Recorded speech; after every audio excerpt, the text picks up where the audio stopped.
네, 판문점 남북 고위급 회담에서 남측 대표단은 북측의 많은 대표단의 파견과 공동 입장, 응원단 파견을 요청했고 설 계기로 이산가족 상봉을 위한 적십자 회담과 군사당국 회담 개최도 제안을 했습니다. 네, 이에 북측은 고위급 대표단과 민족올림픽위원회 대표단, 또 응원단과 예술단 등을 파견하겠다고 화답했습니다.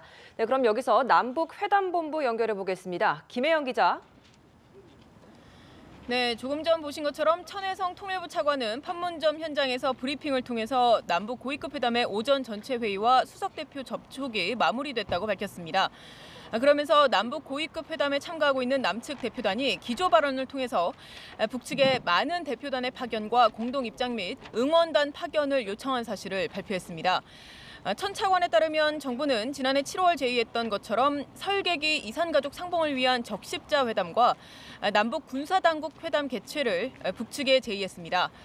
아울러 한반도 긴장 고조 행위를 중단하고 비핵화 등 평화 정착을 위한 대화를 조속히 재개해야 한다는 입장도 표명했습니다. 이에 북측은 기조 발언에서 먼저 이번 회담을 결실 있는 대화로 만들어 획기적인 계기로 이뤄가고자 하는 입장과 의지가 확고하다고 밝혔습니다.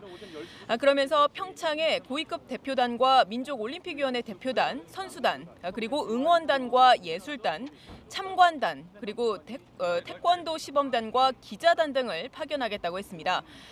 또 한반도 평화를 보장하고 민족적 화해와 단합을 도모하며 남북 문제를 대화와 협상을 통해 풀어가자고 했습니다.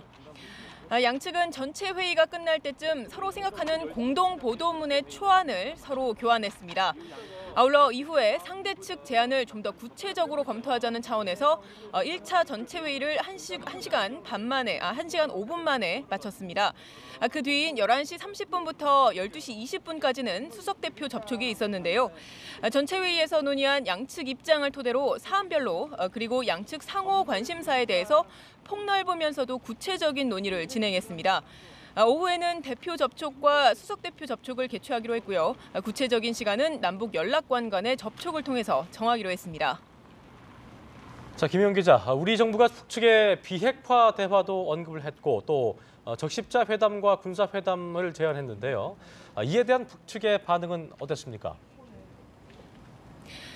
네, 일단 우리 측이 기조 발언에 포함했던 비핵화 발언에 대해서는 북측의 특별한 반응은 없었다고 천혜성 차관은 밝혔습니다. 북측이 비핵화 문제를 언급하거나 특별한 반응을 보이지 않고 경청하는 모습을 보였다고 했는데요. 북측은 적십자 회담과 군사회담 언급에 대해서는 북측이 평화 환경을 만들어가고 남북 간 대화 협상을 통해 풀어나가자는 자신들의 기본 입장을 설명했다고 천 차관은 설명했습니다. 구체적인 사안에 대해서는 입장 표명보다 기본적인 입장에서 계속 논의해 가야 한다. 그리고 그런 환경이 마련될 필요가 있다. 이 정도 순에서 이야기한 것으로 알려졌는데요. 이제 오후 회의에서는 평창 동계올림픽과 패럴림픽과 관련한 구체적인 사안들에 대해서 협의하게 될 전망입니다. 천 차관은 북측이 남측의 상황에 대해서도 궁금해하기 때문에 남측의 상황들을 그리고 준비 동향을 논의해야 한다고 했습니다.